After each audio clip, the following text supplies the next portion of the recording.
నందమూరి బాలకృష్ణ మరి ఈయన సీనియర్ ఎన్టీఆర్ గారి యొక్క 5వ పుత్రరత్నమైనటువంటి మరి తన సీనియర్ ఎన్టీఆర్ గారి యొక్క వారసత్వాన్ని మరి ఈ 80ల నుంచి మరి ఇప్పటి వరకు కూడా ఆయన మరి కొనసాగిస్తూ తనదైన స్టైల్లో కొత్త కొత్త అంశాలతో సినిమాలు తీస్తూ సినీ ప్రేక్షక జనాన్ని రంజింపజేస్తున్నటువంటి నంబర్ 1 హీరో.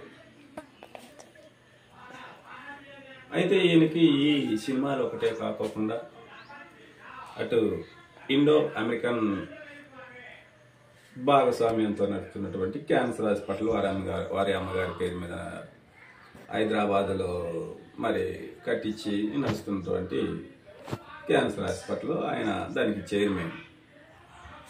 అంతేకాకుండా మరి ఈ రాజకీయాల్లో కూడా హిందూపురం అనంతపురం జిల్లా హిందూపురంలోని మరి ఒక అసెంబ్లీ కాన్స్టిట్యున్సీ నుండి మరి ఇది 3వసారి ఎమ్మెల్యేగా కాంటెస్ట్ చేసి తిరుగులేని విజయంతో హ్యాట్రిక్ సాధించిన హీరో. మరి ఈయన మంత్రి పదవికి పనికిరాడా అనంటే ఖచ్చితంగా ఆయనకి మించిన మంత్రి పదవికి అర్హులు అనేవాళ్ళు లేరు. మరి ఎందుకు ఆయన మంత్రి పదవి తీసుకోవట్లేదా లేకపోతే ఇవ్వట్లేదా అని అంటే దీనికి ఖచ్చితమైన ఆన్సర్ చెప్పాలి అని అంటే మరి ఆయనకి ఇప్పటికే చాలా ముఖ్యమైన బాధ్యతలు ఉన్నాయి. మరి నిత్యం సినిమాలు చేయాలి. ఇప్పుడు మరి నంబర్ 1 హీరో. మరి అటువంటి నంబర్ 1 హీరో అయినటువంటి బాలకృష్ణ ఇప్పుడు మంత్రి పదవి తీసుకుంటే మరి ఈ మిగతా ఇప్పుడు క్యాన్సర్ హాస్పిటల్ నిర్వహణ అయితే కావచ్చు, మరి ఈ సినిమాలో మరి ఇప్పుడు పీక్లోనే ఉన్నారు. ఆయన ఎప్పుడు కూడా పీక్లోనే ఉంటారు. మరి ఇప్పుడు ఆయన ప్రేక్షకులని తన అభిమానులని మరి రంజింప చేయాల్సినటువంటి బాధ్యత ఆయన మీద ఉన్నది. మరి అదే తాను మంత్రి పదవి తీసుకుంటే మరి అటువంటి సినిమాల్లో నటించే అవకాశాలు తగ్గుతాయి. ప్రధాన వరుసలో ఉన్నటువంటి హీరో మరి వాళ్ళ మంత్రి పదవులు తీసుకుంటే మరి ఆయన సినీ కెరీర్కు మరి ఇంకా ఆయన సేవలో ఇంకొక 20 ఏళ్ళు చేయవలసినటువంటి అవసరం ఉంది. చేయగలిగే సత్తా బాలకృష్ణకు. మరి నటనకి మరి ఇన్స్టిట్యూట్ ఏదంటే బాలకృష్ణ అని చెప్తారు. అంతేకాదు నటుల్లోనూ మరి మంచి సద్గుణ సంపన్నులు ఎవరైనా అంటే బాలకృష్ణ అనే చెప్తారు. ఎందుకు అంటే వాళ్ళ నాన్నగారి నుంచి సహజంగా ఆయన పునికి పుచ్చుకున్నది ఏమిటంటే మరి ఆయన సీనియర్ ఎన్టీఆర్ గారి నుంచి దైవభక్తి అధికం, పౌరాణిక విషయాలలో మరి అవగాహన కలిగి మరి వాటిని అనుసరిస్తూ మరి పురాణ పురుషుల్లాగానే మరి ఆయన లైఫ్ స్టైల్ కలిగి జీవించటం. మరి ఆయన ఈ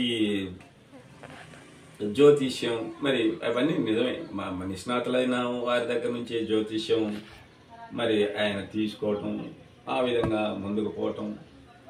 మరి ఆయన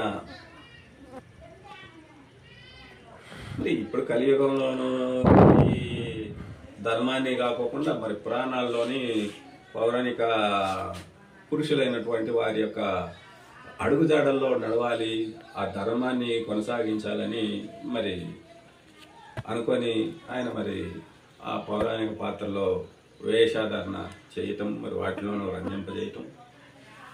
ఈ విధంగా మరి ఆయన సీనియర్ ఎన్టీఆర్కి అసలు సిసలైన వారసుడు ఎవరనంటే ఆ సీనియర్ ఎన్టీఆర్ గారి కుటుంబంలో ఏకైక వ్యక్తిగా చెప్పుకోవాల్సింది, చెప్పుకునే హక్కు, రైటు, పేటెంటు బాలకృష్ణకే ఉందని అదేవిధంగా సినీ ఇండస్ట్రీలోనూ కూడా మరి ఈనాడు మరి నంబర్ 1 ఎవరు అని అంటే బాలకృష్ణ.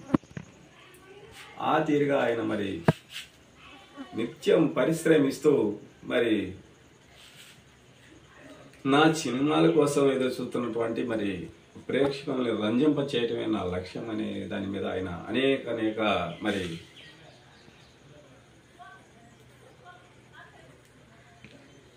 వేరియేషన్లో రకరకాల పాత్రలు, విభిన్న పాత్రలు పోషిస్తూ మరి ఈనాటికి కూడా రంజింపజేస్తున్నారు ప్రేక్షకులను. మరి ముందు 20 సంవత్సరాలు కూడా ఆయన దాంట్లో ఖచ్చితంగా చేసే శక్తి దమ్ము ఉన్న మరి నటుడని చెప్పడానికి ఈ సినీ పరిశ్రమలోనే ఎవరికి అభ్యంతరం లేదు. మరి అటువంటి మరి ఆయనకు ముందున్న పనులే, ఆయన ముందున్న మొదటి నుంచి ఉన్నటువంటి ఏవైతే తనని ఈ స్థానంలో నిలబెట్టిన పనులు ఏవైతే ఉన్నాయో, మరి కార్యములు ఏవైతే ఉన్నాయో, కార్యకలాపాలు ఏవైతే ఉన్నాయో, మరి వాటిని ముఖ్యంగా ఆ ఎన్టీఆర్ నటవారసత్వాన్ని మరి కాపాడి నిలబెట్టడమే ఆయన ప్రధానమైనటువంటి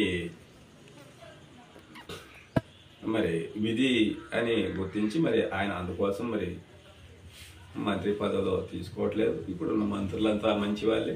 బాలకృష్ణ కూడా తీసుకుంటే బాగానే ప్రేక్షకులకు ఉన్నప్పటికి కూడా ఆయన మెయిన్ బాధ్యత సినీ ప్రేక్షక జనాన్ని, తన తండ్రి గారి యొక్క వారసత్వంగా వస్తున్న సినీ అభిమానులు, ఆయన అభిమానులను మరి ఈ సినిమాల ద్వారా మరి రంజింప చేయడమే తన లక్ష్యంగా ఉన్నట్టుంది. కానీ లేకపోతే నటుడుగా అయితే నటుడుగా కాకుండా మరి రాజకీయంగా కూడా రారాజులాగానే మరి ఆయన ఒక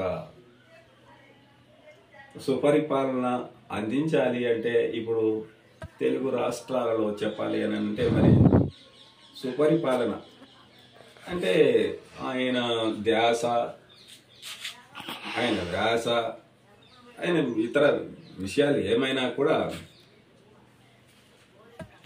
పరిపాలన మీద ఆయన కానీ మరి వచ్చి ఫోకస్ పెట్టి చేస్తే మరి ఆ ప్రభుత్వ సలహాదారులు, కార్యదర్శులు వీరి యొక్క సహాయంతో ఆయన ఎందుకు అనంటే చెడు రాజకీయాలు చేసే కాదు, చేయమన్నా చేసేవాడు కాదు చెడు.